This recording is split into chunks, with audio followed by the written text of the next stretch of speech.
Hello बच्चों, class 11th chemistry के second chapter structure of atom के अंदर हम पढ़ रहे थे क्वांटम नंबर। और क्वांटम नंबर के अंदर हमने दो क्वांटम नंबर पहले हम पढ़ चुके हैं, एक तो प्रिंसिपल क्वांटम नंबर और दूसरा एजीमुथल क्वांटम नंबर। और उसके बाद जो हमारे थर्ड नंबर का क्वांटम नंबर हमारा है, कौन सा है वो हमारा मैग्नेटिक क्वांटम नंबर, जिसका सिंबल हमारा है स्मॉल m। इस मैग्नेटिक क्वांटम नंबर के बारे में इस वीडियो के अंदर हम डिटेल से पढ़ने वाले हैं। बिल्कुल ध्यान से देखिएगा, समझिएगा, बहुत ही आसान है, आपको इजीली है ना आसानी से समझ में आ जाएगा।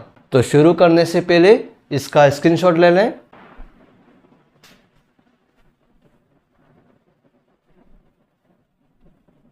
यस, शुरू करते हैं। क्वांटम नंबर के अंदर हमारा जो थर्ड नंबर का quantum number magnetic quantum number, जिसका सिंबल हमारा m है, वो क्या होता है उसको डिटेल से समझते हैं। तो सबसे पहले हम बात करते हैं कि हमारा ये जो मैग्नेटिक क्वांटम नंबर है वो किसके द्वारा दिया गया है ना। तो मैग्नेटिक क्वांटम नंबर हमारा दिया गया है गिवन बाय लिंडे, है ना। लिंडे जो हमारा वैज्ञानिक था, लिंडे के द्वारा हमारा मैग्नेटिक जो क्वांटम नंबर है उसके बारे में उन्होंने बताया। क्लियर? तो किसने दिया मैग्नेटिक क्वांटम नंबर? लिंडे ने दिया। ओके, अब ये जो मैग्नेटिक क्वांटम नंबर जो हमारा है वो क्या बताता है, वो किसको रिप्रेजेंट करता है? तो मैग्नेटिक क्वांटम नंबर हमारा रिप्रेजेंट करता है, तो it represent the orientation of orbital. ये किसको रिप्रेजेंट कर रहा है? तो जो हमारे ऑर्बिटल होते हैं उनके जो ओरिएंटेशन है ना, ऑर्बिटल के ओरिएंटेशन को ये रिप्रेजेंट करता है। उससे पहले हमने जो दो क्वांटम नंबर हमने पढ़े, एक तो प्रिंसिपल क्वांटम नंबर और दूसरा एजीमुथल क्वांटम नंबर। तो प्रिंसिपल क्वांटम नंबर के अंदर जो हमारा वो क्या बता रहा था? तो वो हमारा बता रहा था ऑर्बिटल की साइज को बताता था। उसके बाद में जो एजीमुथल क्वांटम नंबर आया उसने क्या बताया? तो उसने ऑर्बिटल के शेप को बताया। और हमारा ये जो थर्ड क्वांटम नंबर जो मैग्नेटिक क्वांटम नंबर है वो किसको बता रहा है? तो वो हमारा बता रहा है ऑर्बिटल के ओरिएंटेशन को बता रहा है। ये चीज़ आपको ध्यान में रखनी है। मैंने तीनों के बारे में बता दिया कि कौन से क्वांटम नंबर किसके बारे में बताता है। ओके, तो ये आपको अच्छे से ध्यान में रखना है। ओके, अब बात करते हैं कि हम ये जो मैग्नेटिक क्वांटम नंबर m है ना, m की वैल्यू को हम कैसे डिटरमाइन करते हैं उसको समझते हैं। तो m की वैल्यू कैसे निकालते हैं, ध्यान से देखना। तो वैल्यू ऑफ m है ना, m की वैल्यू हम किस प्रकार से निकालते हैं? तो यहाँ क्या दिखा हुआ है? -L2 + L है ना। ये -L2 + L मतलब L क्या है हमारा? एजीमुथल क्वांटम नंबर है ना। उस L की वैल्यू को हम किस प्रकार से रिप्रेजेंट करना है इसको? तो -2 है ना, या इसको +2 - भी हो सकता है ना, +L2 - L भी हो सकता है। इसको कैसे भी लिखो, लेकिन उसको हमें इस नंबर के रूप में इसको व्यक्त करना है। किसके नंबर को? L के नंबर को। और L के नंबर को हम इस प्रकार से यदि रिप्रेजेंट करेंगे तो वो हमारा किसका नंबर मिलेगा? वो हमारा मिलेगा मैग्नेटिक क्वांटम नंबर m की वैल्यू हमें प्राप्त होगी। अब इसको ये -L2 + L के अंदर इसको किस प्रकार से हम लिखते हैं, इसको हम एक एक करके डिटेल से इसको समझते हैं। तो सबसे पहले हम बात करते हैं हमारे कौन से ऑर्बिटल की? s ऑर्बिटल है ना। हमारे जो चार प्रकार के ऑर्बिटल होते हैं एटम के अंदर, एक तो s ऑर्बिटल होता है, p ऑर्बिटल होता है, d ऑर्बिटल होता है और f ऑर्बिटल होता है। चार प्रकार के जो ऑर्बिटल होते हैं उन ऑर्बिटलों के जो नंबर होते हैं, जैसे s ऑर्बिटल के अंदर 1 ऑर्बिटल होता है, p के अंदर 3 ऑर्बिटल होते हैं, d के अंदर 5 ऑर्बिटल होते हैं और f के अंदर 7 ऑर्बिटल होते हैं। तो ये जो अलग अलग जो ऑर्बिटल जो होते हैं उनके लिए जो हमारे मैग्नेटिक क्वांटम नंबर की वैल्यू भी उसी के अकॉर्डिंग क्या होगी? अलग अलग होगी। तो वो जो अलग अलग जो ऑर्बिटल हैं उनके लिए मैग्नेटिक क्वांटम नंबर की वैल्यू किस प्रकार से हम लिखेंगे, है ना, इसको हम डिटेल से समझने वाले हैं। बिल्कुल ध्यान से देखना। तो ये जो m की वैल्यू जो -L2 + L के रूप में है, तो इसको हम कैसे लिखते हैं इसको समझते हैं। तो सबसे पहले हम बात करते हैं हमारे s ऑर्बिटल की। s ऑर्बिटल के लिए एजीमुथल क्वांटम नंबर एल की वैल्यू क्या होती है, 0 होती है। जब एल की वैल्यू 0 होती है तो यहाँ पर -L2 प्लस एल की जब हम वैल्यू को लिखेंगे तो उसकी वैल्यू भी हमें क्या प्राप्त होगी, 0 प्राप्त होगी। क्यों? क्योंकि यहाँ पर एल की कोई वैल्यू है ही नहीं, एल की वैल्यू 0 है, तो एम की वैल्यू भी क्या होगी, 0। कोई भी +1 या -1 ऐसा कुछ होने वाला नहीं है। क्यों? क्योंकि एल की वैल्यू क्या है, 0 है, इसलिए एम की वैल्यू भी क्या होगी, 0 होगी। क्लियर हो गया। दूसरी बात करते हैं हमारे कौन से ऑर्बिटल की, पी ऑर्बिटल। पी ऑर्बिटल के लिए एल की वैल्यू क्या होती है, 1 होती है। एजीमुथल क्वांटम नंबर एल की वैल्यू 1। जब एल की वैल्यू 1 होगी तो हमारे एम की वैल्यू हमारी किस प्रकार से होगी, तो यहाँ पर ये ध्यान से देखना है ना। तो एम की वैल्यू हमारी हो जाएगी ये -L2 प्लस एल, तो -L की जगह हम एल की वैल्यू कितनी लिखेंगे, 1, तो ये हो गया -1, है ना। फिर उसके बाद में -1 के बाद इसको कम करेंगे तो कितना हो जाएगा, 0, तो -1 0 और उसके बाद क्या आएगा, +1। तो ये इस प्रकार से हमने ये -L2 +1 लिखा है ना, तो इसको ये L की वैल्यू को हम इसको इस प्रकार से रिप्रेजेंट करते हैं।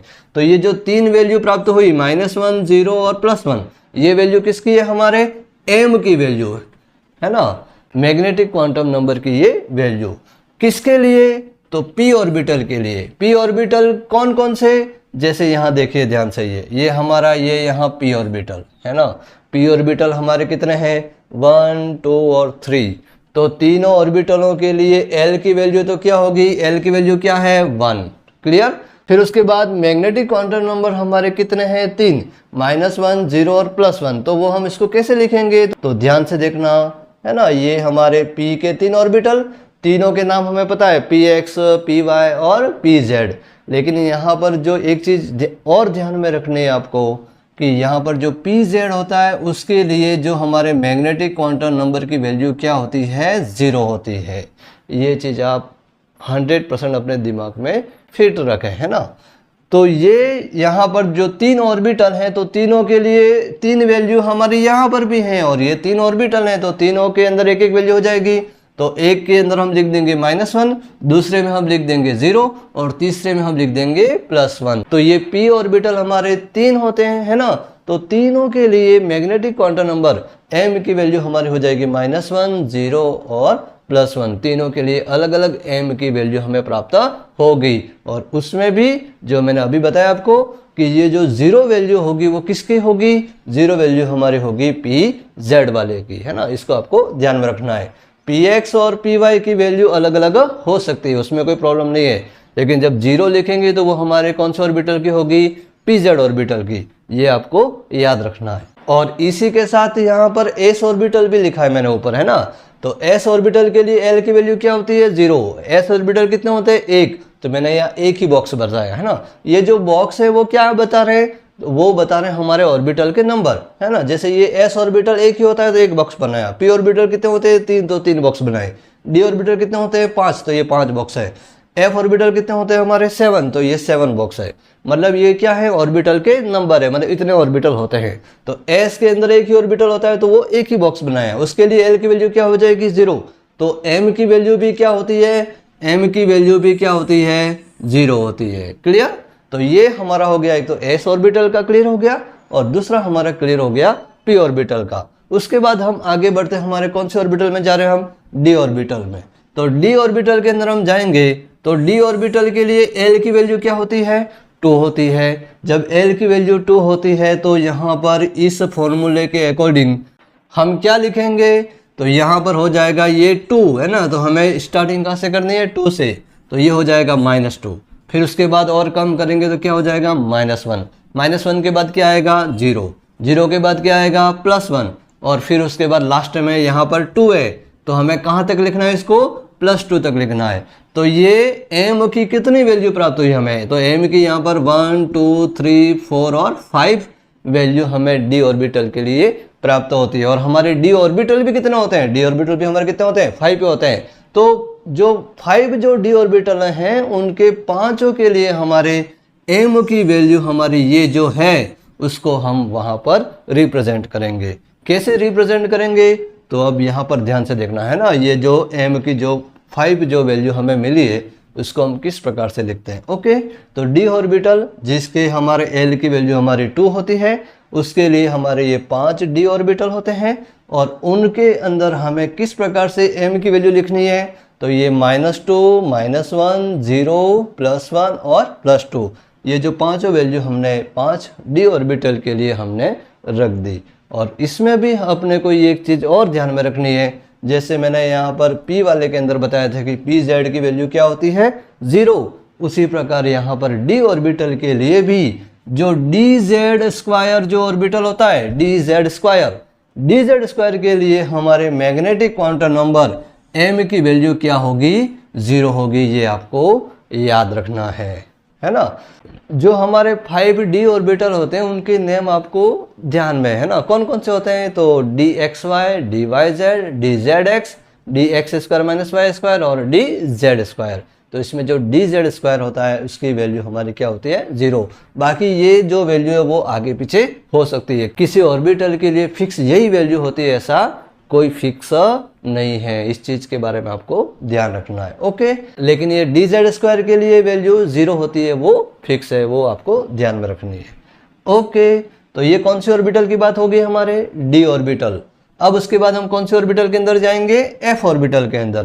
तो f ऑर्बिटल के लिए हमारे l की वैल्यू क्या होती है 3, है ना। जब 3 वैल्यू होती है तो m की वैल्यू भी हम 3 से स्टार्ट करेंगे और 3 पे खत्म करेंगे। तो ये -3, फिर -2, -1, 0, +1, +2 और +3। तो कितनी m की वैल्यू मिली, तो गिन लेते हैं अपन 1, 2, 3, 4, 5, 6 और 7 m की वैल्यू हमें प्राप्त होती है। और हमारे जो f ऑर्बिटल होते हैं वो भी कितने होते हैं 7, जैसे ये 7 बॉक्स आपके सामने है ना, 1, 2, 3, 4, 5, 6 और 7। ये 7 जो f ऑर्बिटल होते हैं तो उनके लिए ये 7 जो हमारे मैग्नेटिक क्वांटम नंबर की वैल्यू उसको हम यहाँ पर लिख देते हैं। तो ये हमारे हो जाती है ये 7 ऑर्बिटल के लिए -3, -2, -1, 0, +1, +2 और +3, है ना। यहाँ पर 0 की वैल्यू किसकी होती है वो आपको ध्यान में रखना नहीं है। ओके, तो ये हो गई हमारे, क्या लिखा हमने कि f ऑर्बिटल के लिए जो 7 वैल्यू होती है वो 7 ऑर्बिटल के लिए हमारी रिप्रेजेंट करती है ना। ओके, तो ये हमने क्या समझा, ये हमने समझा कि जो हमारा मैग्नेटिक क्वांटम नंबर जो m की जो वैल्यू होती है उस m की वैल्यू को अलग अलग ऑर्बिटल के लिए, 4 प्रकार के जो हमारे ऑर्बिटल है s, p, d और f, चारों ऑर्बिटलों के लिए मैग्नेटिक क्वांटम नंबर m की वैल्यू को हम किस प्रकार से उसको रिप्रेजेंट करते हैं और कौन से ऑर्बिटल के लिए m मैग्नेटिक क्वांटम नंबर की कौन कौन सी वैल्यू होती है उसको हमने डिटेल से समझा, आपको समझ में भी आ गया होगा, है ना। तो ये हमारा कंप्लीट हो गया कौन सा quantum number, magnetic quantum number, है ना। जो m जो हमारा रिप्रेजेंट करता है मैग्नेटिक क्वांटम नंबर, ये हमारा यहाँ पर क्लियर हो गया। उसके बाद हम बात करते हैं हमारे चौथे क्वांटम नंबर, कौन से क्वांटम नंबर की बात करने वाले हैं हम, स्पिन क्वांटम नंबर, जिसका सिंबल हमारा क्या है s। तो जो हमारा 4th नंबर का quantum number spin quantum number जिसको रिप्रेजेंट करते हैं s से, इसको हम डिटेल से समझते हैं। बहुत ही इजी है, इसमें तो कोई ज़्यादा सोचने का है ही नहीं, है ना।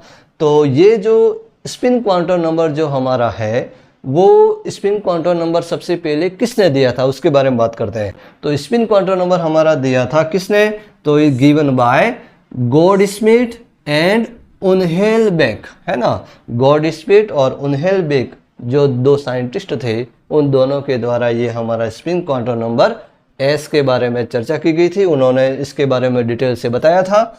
दूसरी हम बात करते हैं कि ये जो स्पिन क्वांटम नंबर हमारा किसको रिप्रेजेंट करता है, तो स्पिन क्वांटम नंबर जैसे उसके नाम से ही क्लियर है, स्पिन क्वांटम नंबर, है ना। स्पिन मतलब ये किसकी बात करेगा, स्पिन की, किसके स्पिन की, इलेक्ट्रॉन के स्पिन की, जो एटम के अंदर जो इलेक्ट्रॉन जो मूव करते हैं उसके स्पिन की बात कर रहा है।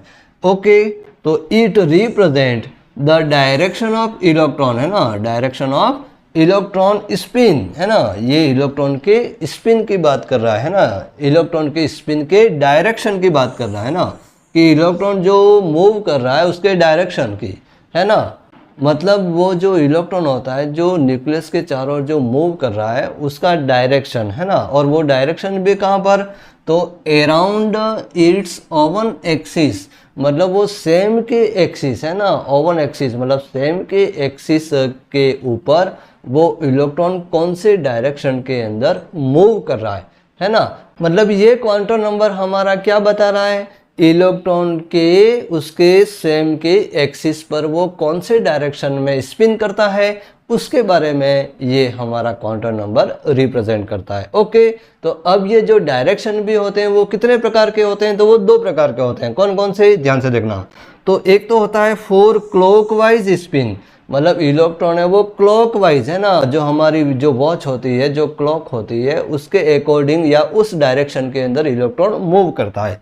तो क्लॉकवाइज स्पिन जब इलेक्ट्रॉन क्लॉकवाइज यदि मूव करता है तो उसके लिए हम सिंबल लिखते हैं यहाँ पर इस प्रकार से। ये हमारा सिंबल कौन से डायरेक्शन में बता रहा है, अप साइड डायरेक्शन, मतलब इसका दूसरा नाम हमारा हो जाएगा, क्लॉकवाइज डायरेक्शन का दूसरा नाम हो जाएगा अप साइड में है ना। अप साइड डायरेक्शन के अंदर इलेक्ट्रॉन क्या कर रहा है, मूव कर रहा है। जैसे ये हमारे ऑर्बिटल है ना, जैसे ये हमारा ये वाला ऑर्बिटल है, उस ऑर्बिटल के अंदर मैंने जैसे ये इलेक्ट्रॉन इसको इस प्रकार से रिप्रेजेंट किया, तो इस प्रकार से रिप्रेजेंट किया, मतलब मैं यहाँ पर ये क्या बता रहा है कि ये जो इलेक्ट्रॉन है उसका जो डायरेक्शन है, स्पिन का जो डायरेक्शन है वो क्लॉकवाइज है ना, अप साइड डायरेक्शन के अंदर ये इलेक्ट्रॉन स्पिन कर रहा है। तो ये इसके डायरेक्शन को बताता है ना, ये हमारे अप साइड डायरेक्शन जिसको हम कहते हैं क्लॉकवाइज है ना। और सेकंड हमारा उसके स्पिन का डायरेक्शन होता है एंटी क्लॉकवाइज है ना, मतलब हमारे जो क्लॉकवाइज डायरेक्शन है उसके ऑपोजिट डायरेक्शन के अंदर यदि मूव होता है तो उसको हम कहते हैं एंटी क्लॉकवाइज है ना। एंटी क्लॉकवाइज स्पिन इलेक्ट्रॉन, मतलब इलेक्ट्रॉन क्लॉकवाइज के ऑपोजिट डायरेक्शन के अंदर इलेक्ट्रॉन मूव करता है तो उसको हम कहते हैं एंटी क्लॉकवाइज स्पिन इलेक्ट्रॉन। और उसको हम, इसका सिंबल हमारा हो जाएगा, इसको हम इस प्रकार से रिप्रेजेंट करेंगे ना। तो ये जैसे एक ऑर्बिटल है, एक ऑर्बिटल के अंदर 2 इलेक्ट्रॉन है ना, तो उसमें एक इलेक्ट्रॉन हमारा क्लॉकवाइज स्पिन कर रहा है और दूसरा इलेक्ट्रॉन हमारा एंटी क्लॉकवाइज स्पिन कर रहा है। ये जो एंटी क्लॉकवाइज स्पिन को हम लिखते हैं डाउन साइड है ना, डाउन साइड के अंदर ये इलेक्ट्रॉन स्पिन कर रहा है, ऐसा हम इसको रिप्रेजेंट करते हैं। ओके, तो क्लॉकवाइज हमारा हो जाएगा अप साइड और एंटी क्लॉकवाइज हमारा हो जाएगा डाउन साइड। और उसकी भी वैल्यू होती है, जो इलेक्ट्रॉन हमारा क्लॉकवाइज मूव कर रहा है उसकी वैल्यू को हम लिखते हैं प्लस है ना, +1/2 है ना। और जो एंटी क्लॉकवाइज हमारा जो इलेक्ट्रॉन मूव कर रहा है उसकी वैल्यू हम लिखते हैं -1/2। तो ये दोनों इलेक्ट्रॉनों की स्पिन की वैल्यू, एक की हमारी हो जाएगी +1/2 और दूसरे की हो जाएगी हमारी -1/2। +1/2 किसकी हो जाएगी, जो क्लॉकवाइज स्पिन कर रहा है, और -1/2 किसकी हो जाएगी, जो एंटी क्लॉकवाइज इलेक्ट्रॉन स्पिन कर रहा है। क्लियर। तो ये हमारा हो गया कौन सा quantum number, spin quantum number है ना, S है ना, जो इलेक्ट्रॉन के स्पिन के बारे में बताता है। एक तो क्लॉकवाइज और एक एंटी क्लॉकवाइज। क्लॉकवाइज के लिए हमारा +1/2 उसकी वैल्यू हो जाएगी और एंटी क्लॉकवाइज के लिए हमारी उसकी वैल्यू हो जाएगी -1/2। और इसको रिप्रेजेंट कैसे करेंगे, यदि अप साइड में यदि उसका सिंबल हमने बनाया है तो वो हो जाएगा क्लॉकवाइज, और यदि डाउन साइड में हमने सिंबल बनाया तो वो हो जाएगा हमारा एंटी क्लॉकवाइज। ओके, तो ये हमारा क्लियर हो गया कौन सा quantum number, spin quantum number. तो इस तरीके से हमने चारों क्वांटम नंबर, एक तो principal quantum number, azimuthal quantum number, magnetic quantum number और स्पिन क्वांटम नंबर, चारों के जो नंबर की वैल्यू को हम किस प्रकार से निकालते हैं इसको मैंने आपको डिटेल से, एक एक की वैल्यू को हम किस प्रकार से निकालते हैं इसको मैंने समझाया आपको, है ना। आशा करता हूँ आपको समझ में आया होगा। और भी यदि कोई इससे रिलेटेड कोई डाउट हो तो मेरे को कमेंट करके ज़रूर बताएं, और वीडियो अच्छा लगा हो तो उसे लाइक और शेयर करें, और हमारे चैनल को सब्सक्राइब ज़रूर करें।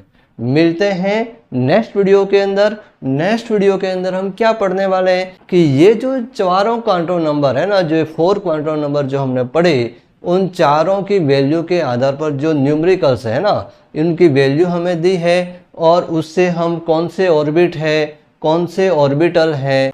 इसके अलावा यदि कोई एटम के अंदर कोई इलेक्ट्रॉन यहाँ पर है तो उस इलेक्ट्रॉन के लिए चारों क्वांटम नंबर की वैल्यू क्या होगी उसके बारे में और डिटेल से हम चर्चा करने वाले हैं। मतलब एक तरह से इससे रिलेटेड जो न्यूमेरिकल है उसके बारे में हम आगे नेक्स्ट वीडियो के अंदर पढ़ेंगे।